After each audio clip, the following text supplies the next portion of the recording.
Hey guys, and welcome to the video. My name is Roman, and in today's video we're going to be discussing intermittent fasting. Quick side note, you might see two cats that are going to be walking around, so ignore them. This is Sophia. I have another one. He's a tuxedo cat. His name is Romeo. But anyway, so as I was saying, so I've done intermittent fasting for the past 5 years, so I definitely have a lot of experience, and from the scientific standpoint, but also personal experience with intermittent fasting. So I kind of want to just break down what it is, some misconceptions that people have, and also how to implement it into your lifestyle, because there's not a one size fits all. You can make intermittent fasting fit around your personal schedule. So starting with the first thing, what is intermittent fasting? All intermittent fasting is that you're omitting a certain time of the day where you're eating, whether it's 1 hour, 2 hours, 5 hours, 12 hours, whatever it is. You're just taking a time out of your day to where you normally would eat, and you just omitted that. It's actually called, fun fact, so breakfast, it's actually called break fast. So that's how the two words combine, because your first meal of the day is when you break your fast. So a lot of times people think breakfast in the morning, but breakfast is technically the first meal that you have in your entire day. So if you eat your first meal at noon, that's technically breakfast, because you're breaking your fast from upon waking up. So I want to start off by going with talking about misconceptions that we as a culture have about intermittent fasting, and hopefully break it down in a way that you can interpret it. So starting with number one is skipping breakfast will make you fat. Right, so I think we've all heard this growing up, is that as soon as you wake up in the morning, a healthy breakfast, whatever that means, for some people it's many things, but I think we're growing up, a healthy breakfast is going to kickstart your metabolism, it's going to get your energy going throughout the day, and that's going to help you function, right? So the idea that breakfast is the most important meal, that actually came up from the Kellogg's brand. They actually marketed that really, really well. Like, I think like back in the either 60s or 70s, they marketed that line so well that growing up, it is instilled in our belief system that breakfast is the most important meal, versus for them, it was just a marketing strategy to obviously sell more products for them. I apologize for the cats running around. So yeah, breakfast is definitely not the most important of the meal. Although if you're someone who likes breakfast, because there are people that just simply enjoy breakfast, I would never tell somebody not to eat breakfast. If you enjoy something in the morning, you feel like it helps you, that's perfectly okay. I think that you should eat it. But the myth is that breakfast will make you fat, or breakfast will slow down your metabolism. That is simply not true. Intermittent fasting slows down your metabolism. So instead of eating, for example, like 5 or 6 or 7 tiny meals throughout the day, right? So you're constantly getting that metabolism up. You're only eating once, maybe twice a day, most likely twice a day. That your body doesn't digest the food as well. So it slows down your metabolism. That is definitely another myth.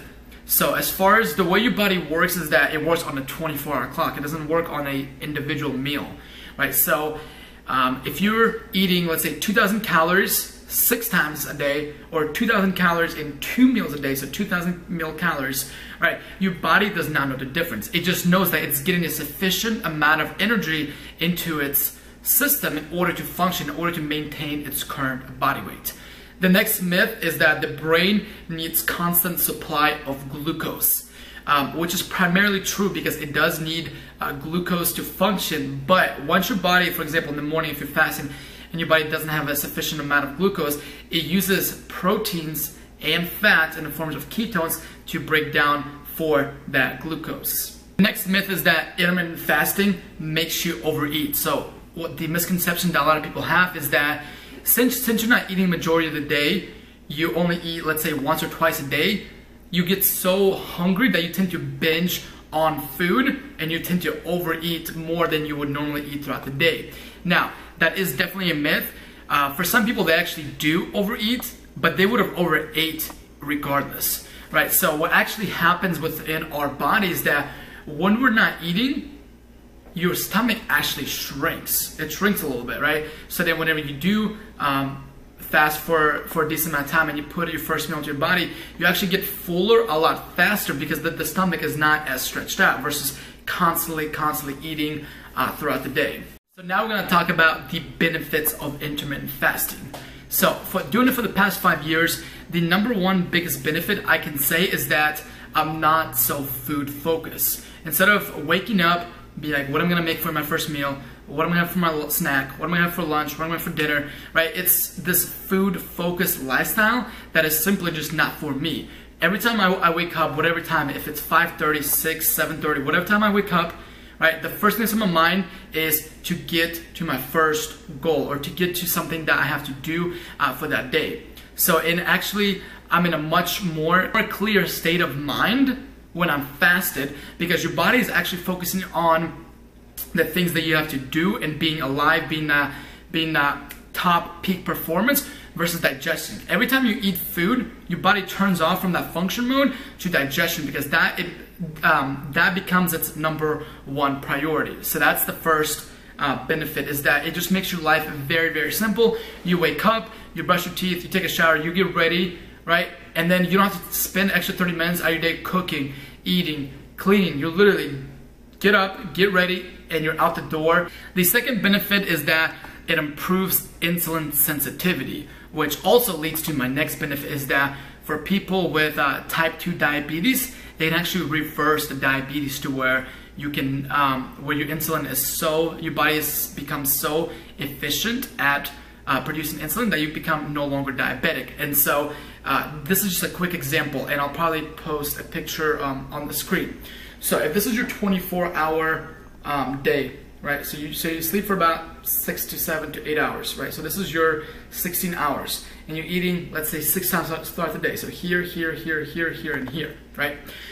Every time you eat, right? Every time there's blood sugar, every time you eat sugar, your body uses insulin to bring down the blood sugar in your body. So if you eat 6 times throughout the day, your body is spiking that insulin here, here, here, and here, right? Versus if you're only eating, let's say, once or twice a day, we're just gonna use twice, because I think for most people, one is a little bit extreme. Although a lot of times, sometimes I will only eat once a day. Let's say that you're only eating twice. Instead of your body spiking that insulin 6 times in a day, it's only spiking 1, 2.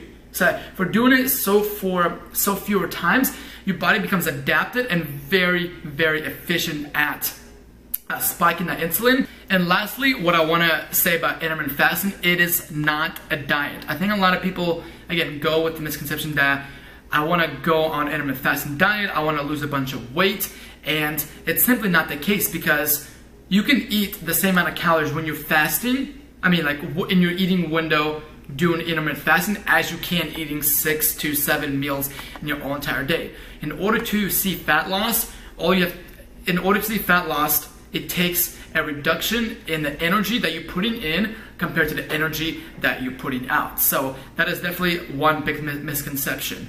So intermittent fasting can look like many different ways. The most common intermittent fasting window is to fast for 16 hours and only eats for 8 hours. So what that looks like is that if you were sleeping around 8 hours a day, so that's 8 hours gone, so you're only technically fasting for about 8 hours and then eating for 8 hours. So if you wake up at 6 a.m., you would fast all the way until about 2 p.m., which seems pretty crazy, and for most people it is. So if this is something that you're interested in, I would definitely start off with a way smaller window. So if you, for example, if you wake up at 6, I'll probably say to have your first meal around 9 or 10 a.m. So it's only like a 4-hour fast, which is not 3-4 hour fast, which is not too bad, and it's very, very doable. Now you may experience some hunger, you may experience some, not side effects, but you like very uncomfortable feeling, because this is something that you're not used to.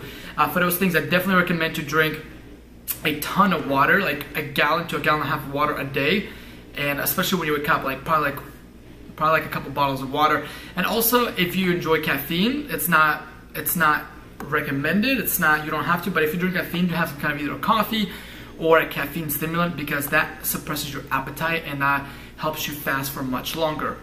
Alright, so I hope that video helped you guys. If you found it informative, please give it a big thumbs up. Comment down if you want to try intermittent fasting, or if you have tried it before and how it has benefited your life, because I'm really curious to read you guys' comments. Anyway, if you want to see more informative talks like this, yeah, so please comment down on any other topic that you'd like to see, and I'll see you guys in the next video.